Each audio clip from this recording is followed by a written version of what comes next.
తెలుగు రాష్ట్రాల్లో సంచలనం సృష్టించిన ఫోన్ ట్యాపింగ్ కేసులో కీలక పరిణామం చోటు చేసుకుంది. ఫోన్ ట్యాపింగ్ కేసులో పోలీసులు ఛార్జ్షీట్ దాఖలు చేశారు. 6గురిని నిందితులుగా చేర్చారు. ఇప్పటి వరకు 4గురిని అరెస్టు చేశారు పోలీసులు. ప్రభాకర్ రావు ఆధ్వర్యంలోనే నిందితులు ఫోన్ ట్యాపింగ్ చేసినట్లు పోలీసులు గుర్తించారు. తెలంగాణ ఎస్ఐబి శాఖలో జరిగిన ఫోన్ ట్యాపింగ్ కేసులో నాంపల్లి కోర్టులో ఛార్జ్షీట్ను దాఖలు చేశారు పోలీసులు. కేసు నమోదై 90 రోజులు కావడంతో ఇప్పటివరకు కేసుకు సంబంధించిన పూర్తి వివరాలతో పాటు 4 నిందితుల స్టేట్మెంట్స్ ఛార్జ్షీట్లో పొందుపరిచారు. దీంతో పాటు 69 మంది సాక్షుల స్టేట్మెంట్లను ఛార్జ్షీట్లో యాడ్ చేశారు. ఈ కేసుకు సంబంధించి ఎలాంటి ఆధారాలు ఇప్పటివరకు పోలీసులు కోర్టులో సమర్పించలేదు. ఈ కేసులో ఇప్పటివరకు భుజంగరావు, తిరుపతన్న, రాధాకిషన్ రావు, మాజీ డీఎస్పీ ప్రణీత్ రావు రిమాండ్లో ఉన్నట్లుగా ఛార్జ్షీట్లో వివరించారు. ఎస్ఐబి మాజీ ఓఎస్టీ ప్రభాకర్ రావు, శ్రవణ్ కుమార్ పరారీలో ఉన్నారని ఛార్జ్షీట్లో తెలిపారు. 2023 అసెంబ్లీ ఎన్నికలకు ముందు అప్పటి ప్రతిపక్షాల నేతలు, ప్రైవేటు వ్యక్తులు, జర్నలిస్టులతో పాటు జడ్జిలకు చెందిన మొత్తం 1200 ఫోన్లను ట్యాప్ చేసినట్లుగా పోలీసులు కోర్టుకు తెలిపారు. అయితే దీనికి సంబంధించిన ఆధారాలు మాత్రం పోలీసులకు దొరకట్లేదు.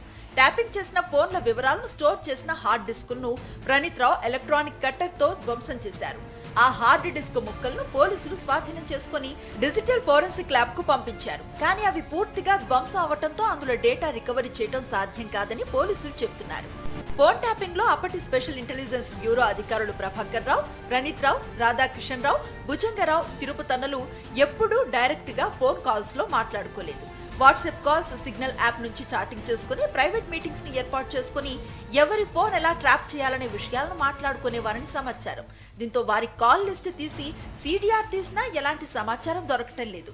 ట్యాపింగ్ వ్యవహారంలో కీలక పాత్రను పోషించిన ప్రణీత్ రావు ఫోన్ ట్యాపింగ్ మిషన్ కోసం ఇజ్రాయెల్ కు వెళ్లినట్లుగా పోలీసుల దర్యాప్తులో తేలింది. ఫోన్స్ ట్యాప్ చేయడానికి ఇజ్రాయెల్ నుంచి ప్రత్యేక సాఫ్ట్వేర్ కొనుగోలు చేసినట్లుగా గుర్తించారు. అయితే సాధారణంగా ఇలాంటి టెక్నికల్ సాఫ్ట్వేర్ కొనుగోలు చేయడానికి డీజీపీ అనుమతితో ఎస్పీ, ఆ పై స్థాయి అధికారులు విదేశాలకు వెళుతూ ఉంటారు. కానీ డిపార్ట్మెంట్ కు సంబంధం లేకుండా ప్రణీత్ రావు ఇజ్రాయెల్ కు వెళ్లి ట్యాపింగ్ సాఫ్ట్వేర్ ను కొనుగోలు చేశారనే ఆరోపణలు ఉన్నాయి. ప్రణీత్ రావు ఇజ్రాయెల్ కు వెళ్లిన ట్రిప్ డీటెయిల్స్ తో పాటు ఫ్లైట్ టికెట్ సంపాదించే పనిలో పడ్డారు పోలీసులు. దీంతో సాఫ్ట్వేర్ కొన్న సంస్థ నుంచి బిల్ డీటెయిల్స్ కూడా సంపాదించే పనిలో పడ్డారు పోలీసులు.